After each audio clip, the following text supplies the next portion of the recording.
My name is Jonathan Rosenhead. I'm a member of the British Committee for the Universities of Palestine, and we promote the academic boycott of Israeli universities, particularly within Britain and the United Kingdom.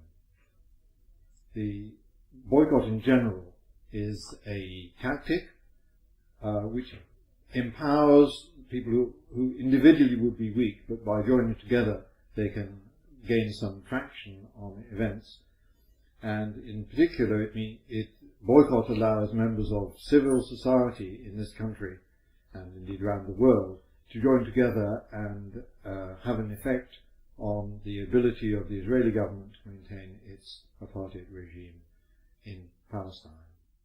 Both the academic and cultural boycotts were extremely important in the boycott of South Africa, which was instrumental in ending their apartheid regime.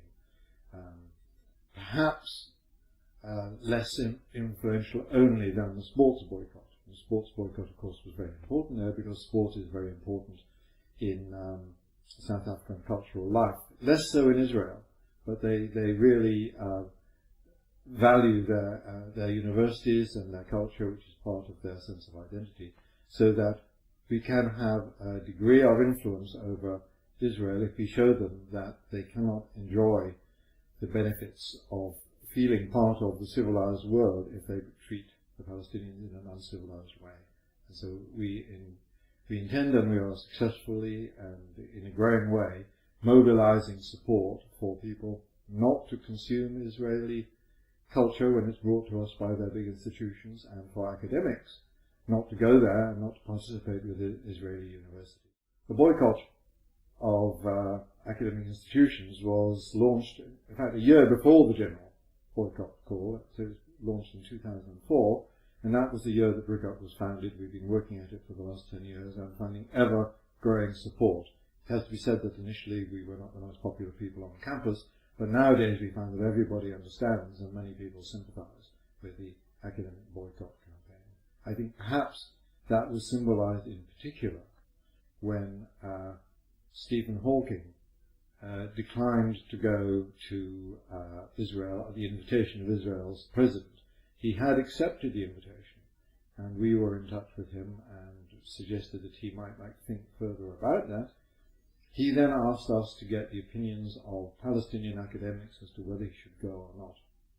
And they all recommended him not to go. He said it had been his intention. He made this in a public statement. It had been his intention to go to the conference in Israel and say how disastrous Israel's policies were. But all of the Palestinian senior academics whose advice he asked for said, it's much better for you to abide by the boycott and not go. And that is the strong statement that Hawking makes, and which enables other people to join him. BRICUP, I should say, is the British Committee for the Universities of Palestine, and we do support those universities wherever we can, but we also, and primarily in this country, campaign for the academic boycott, and we work with students and with faculty. Where students are running a campaign on an issue to do with Palestine, we will provide them with speakers and information, etc. And we're very happy to do that. In particular, we've participated in a series of debates on British campuses in which there has been a formal motion that this House supports academic boycott, and in every single case we've won a majority for boycott. Not only that, in each of our debates we have which are organised by independent groups. Like in one university, it was the university chapter.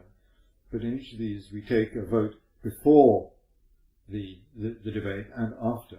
And not only did we win all the votes before and all the votes after, but the majority in favour of boycott increased very strikingly after the students had heard the arguments for it and against it. It's time to make apartheid history once and for all.